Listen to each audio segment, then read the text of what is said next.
C'est ces thèmes que nous sommes en train d'échanger avec mon invité Papi Itamba, mais il est temps de suivre d'abord un micro-baladeur. Les Kinois ont parlé à ces sujets et puis on va revenir pour avoir votre réaction par rapport au dire des Kinois.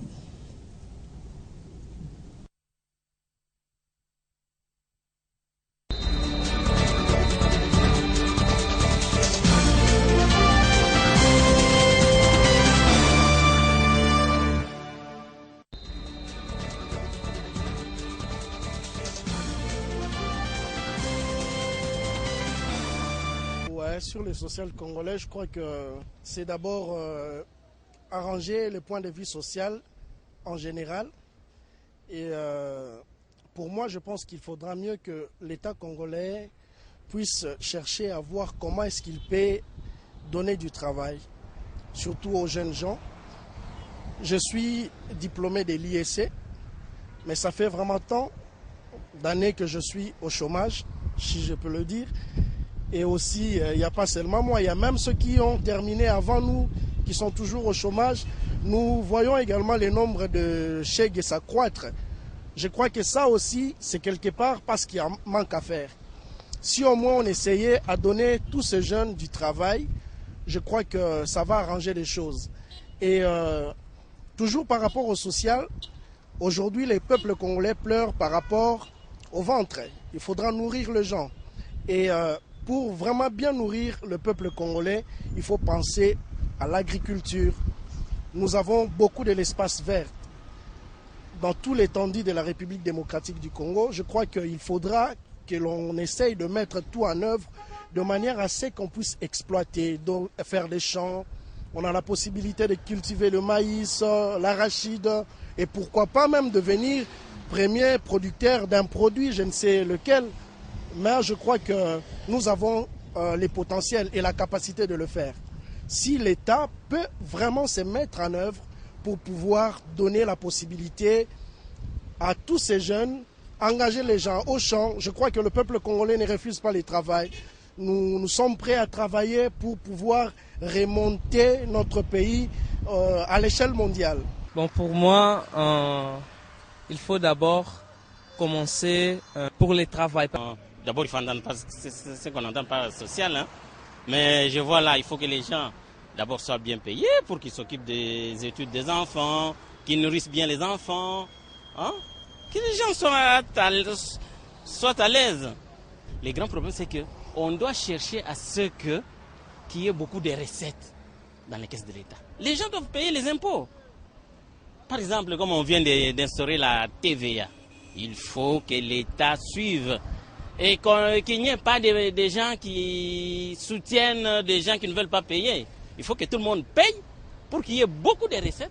Et à ce moment-là, on aura beaucoup d'argent pour payer les gens, pour améliorer les hôpitaux, améliorer par exemple les conditions scolaires des enfants. Votre famille n'a point d'oreille. C'est ainsi que nous demandons aux autorités et surtout ceux qui auront le devoir d'élaborer des lois cette fois-ci au sein de notre Assemblée nationale, de penser beaucoup au social. Parce qu'il y a jusqu'à ce jour des travailleurs qui ne trouvent pas leur compte. Il faudra peut-être revoir même leur monument pour penser au social. Et surtout ce qui concerne la jeunesse, il faudrait peut-être penser à donner à la jeunesse la chance de participer aussi à la reconstruction nationale, la création de centres de formation professionnelle, dans la maçonnerie, l'électricité. Je sais qu'il y a de certaines confessions religieuses qui en pensent que c'est toujours insuffisance. Il faut arriver à créer cela dans chaque province, dans chaque district, surtout à l'intérieur du pays, pour aider la jeunesse à participer à la reconstruction nationale. Mais le social, c'est ce qui doit nécessairement être résolu cette fois-ci. Relancer l'agriculture surtout, parce que c'est l'agriculture qui est le pivot du développement.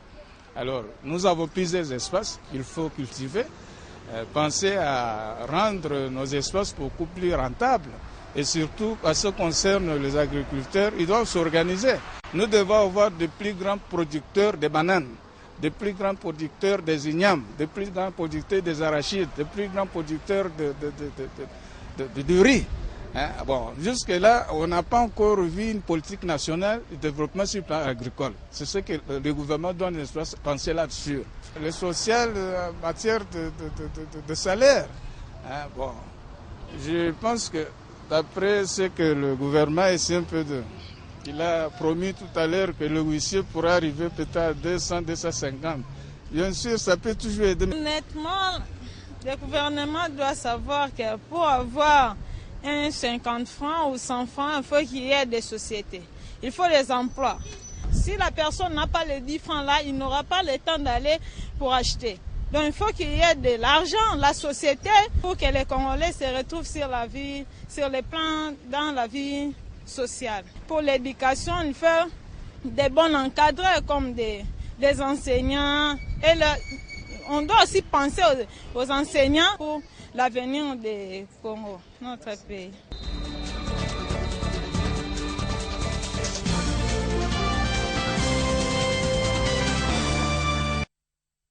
L'avenir du Congo, notre pays, Papi Tamba, nous venons de suivre ces micro-baladeurs. Que dire? Beaucoup de choses, je ne peux que me résumer. D'abord, nous ne sommes plus en campagne présidentielle. Loin de là. Aujourd'hui, on n'est pas dans la culture d'expliquer les raisons pour arriver à une chose. Mais je pense qu'aujourd'hui, nous sommes là pour expliquer maintenant c'est quoi la vision du chef de l'État par rapport aux 5 prochaines années. Est-ce que cela répond à leurs attentes ou pas? J'ai cru comprendre, et à juste titre, que les gens ont parlé du travail. Le travail, oui. C'est un besoin énorme, un besoin important pour toute la nation. Mais il faut que les gens comprennent que l'État ne crée pas des emplois. L'État met en place une politique qui favorise la création des emplois. Est-ce que dans le cadre de la révolution de la modernité, est-ce que ce genre de mesures sont prises? Je vous dirais oui. Les chefs de l'État veulent tout simplement faire de notre pays un pôle économique et un pôle commun industriel. Un État qui essaye d'émerger sur le plan économique et qui met en place des structures industrielles efficaces, c'est un État qui répond aux besoins de l'emploi. Parce qu'il a une vision, et encore une fois de plus, nous revenons sur cette vision, une vision qui est claire, où il prend l'étendue de notre territoire, c'est-à-dire 2 345 000 km², mais il les subdivise en 5 zones économiques spéciales. Avec une vision claire, les chefs de l'État commencent par penser, toujours dans le cadre de la décentralisation, parce que quand nous parlons des emplois, encore une fois de plus, nous sommes en train de penser, la personne qui est à Kinshasa va penser par exemple à une société qui va se créer à Kinshasa où il peut trouver son travail. Si on lui dit que voilà, il y a une société mais qui a déjà employé le maximum de personnes en Bujimaï, ça ne l'intéresse pas trop. Pour lui, il a besoin d'abord de lui et de son petit coin. Les chefs d'État, les subdivisant, il dit voilà, il y a d'abord la zone ouest. La zone ouest qui va partir de Kinshasa, jusqu'au niveau des bananas plutôt, jusqu'à Banana, dans les Bas-Congo, vers Mwanda là-bas, vers la côte frontière, où il dit voilà, ils vont beaucoup plus s'atteler dans 3 secteurs précis. La technologie, dans les domaines fluvial et dans les domaines industriels. Mais c'est une vision qui est claire et je pense aussi qui est très adaptée par rapport au point. C'est justifié et adapté. C'est justifié déjà parce que quand vous quittez Kinshasa pour arriver à Banana, jusqu'à Mwanda, vous passez au moins de Kinshasa jusqu'à là-bas, vous allez atteindre 4 grandes villes. Ce qui est très rare, mais ce sont des villes qui sont liées entre elles par des réseaux routiers, d'ici jusqu'à Matadi, et vous arrivez jusqu'à Kinshasa, qui sont déjà en très bon état. Bon, il y a Boma et Kinshasa que nous attendons encore, mais de Boma jusqu'à Mwanda, les travaux sont déjà avancés. Donc ça peut permettre une bonne collaboration en matière de voies de communication entre ces différentes jonctions. Et il y a la vocation, bien entendu, par exemple, si on dit sur le plan fluvial, par rapport à l'eau et à la mer que nous avons, avec les projets des ports d'eau profonde, imaginez ce que ça va générer comme emploi, ne serait-ce que dans cette zone-là bien précise. Mais il crée encore une autre zone économique spéciale du centre, mais qui va prendre quoi? Il est beau comme un point de jonction. Vous savez pourquoi il est beau? Quand vous regardez notre carte géographique, vous regardez les centres, se trouvent pratiquement au niveau des Kasaï. Et lorsque vous faites il est beau qui va être le point de jonction de toutes les infrastructures de télécommunications. Donc ça veut tout simplement dire que, vous savez, en matière de télécommunications, et je pense que vous devez le savoir mieux que moi, Je pense que la personne qui travaille dans la télécommunication cherche toujours beaucoup plus un positionnement vers le centre. Et cela est justifié. Parce que plus on est vers le centre, plus on peut atteindre, on a la facilité des choses. On a la facilité des choses. Donc voilà au moins une vision. Imaginez ce que ça va créer comme, ou générer comme emploi. Et ça, ce sont des objectifs où il y a déjà des plans opérationnels et même des débits de réalisation. Ce que nous sommes en train de dire, par exemple, pour la zone économique spéciale de l'Ouest, par exemple, tout le monde sait que les projets, par exemple, d'eau profonde du port de Banana, n'est plus qu'un simple slogan aujourd'hui. Il y a déjà des études de faisabilité qui sont en marche. Et il ne s'arrête pas là-bas. Il y a une autre zone économique spéciale qui va partir de Sakania jusqu'à vers, quand vous êtes vers Lubumbashi, vers Kolwezi. De Sakania vers Kolwezi. Mais cette zone économique qui est un coin totalement bien entendu à vocation minière plutôt, le chef d'État a une vision qui est claire aujourd'hui. Il a dit dans son discours d'investiture. Vous savez, nous devons le savoir. Pendant longtemps dans notre pays, nous avons considéré que nos richesses ou le développement de notre pays passerait, bien entendu, à partir de nos richesses minières. Ouais, par le sous-sol. Sauf qu'il y avait un sérieux problème. C'est que nous produisons les bruts. Quand nous produisons les bruts, nous les vendons dans les marchés communs. C'est-à-dire dans un marché où le prix est déjà fixé avant même d'acheminer quoi? Son produit. Des gens qui l'achètent sur les marchés communs vont les transformer et vont nous les revendre avec une très forte valeur ajoutée. 10, 15 fois plus. Donc ça veut seulement dire qu'en termes de balance commerciale, nous faisons ce qu'on appelle une très forte affaire. On ne peut pas s'enrichir lorsqu'on produit, par exemple, à $500, mais qu'on va acheter à $700. On va essayer de s'effondrer tous les jours. Parce qu'en termes de balance commerciale, c'est une politique établie pour que le pays reste toujours à genoux et la main tendue. C'est ce que je suis en train de dire, qu'on ne gagne rien. Et le chef de l'État aujourd'hui dit tout simplement qu'il va initier des réformes pour qu'il y ait une interdiction formelle d'exporter quoi? Les bruts. Imaginez ce que ça va générer comme quoi? Comme emploi. Avec toutes les entreprises d'extraction de nos minières, mais qui vont aussi, non pas seulement extraire nos minières, mais qui vont mettre aussi à côté les entreprises de quoi? Des transformations. Vous voyez un peu ce que ça va générer comme quoi? Comme emploi.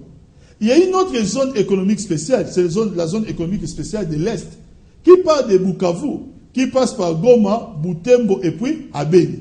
Le chef de l'État a considéré que ces coins-là, bien entendu, toutes ces ceintures-là, c'est une ceinture qui d'abord a une forte vocation au niveau de la pêche, qui a une très forte vocation au niveau du commerce transfrontalier. Je vous donnerai un exemple. Moi, je vis en France. Si vous allez vers Bayonne, vous allez voir vers Bayonne là-bas, ils sont très proches, par exemple, de la frontière de l'Espagne. À l'époque des francs français, avant de parler de l'euro, les francs français étaient plus forts que la monnaie espagnole. Les gens qui vivaient vers la frontière, vous savez ce qu'ils faisaient? C'était simple. Ils n'avaient qu'à traverser la frontière pour faire leurs courses à côté. Parce qu'à côté, c'était quoi? Bon marché. C'était bon marché. Donc ça essaie de créer encore quoi? Une certaine concurrence. Or, nous sommes un pays avec 9 frontières. Mais cette contrée-là principale, c'est-à-dire de l'axe Bukavu, Goma, Butembo et Beni, est beaucoup plus vouée vers le commerce avec les pays limitrophes. Et donc, même plus loin.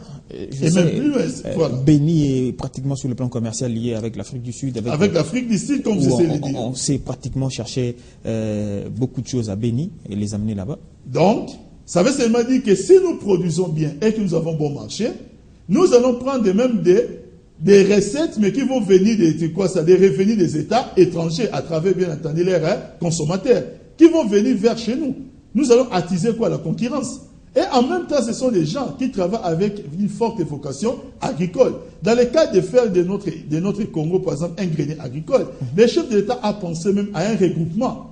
Il a pensé à un regroupement, par exemple, de certaines zones de forte vocation agricole pour créer ce qu'on appellerait des agropoles. Donc ça va créer des centres d'intérêt assez importants. Imaginez encore une fois de plus, si nous essayons d'accroître la pêche dans tous ces coins-là, c'est que ça va générer au niveau de quoi? Au niveau de l'emploi. Il va finir en disant que la dernière zone va prendre de Kisangani en passant par Bumba jusqu'à la province de l'Équateur, où nous savons que c'est une contrée où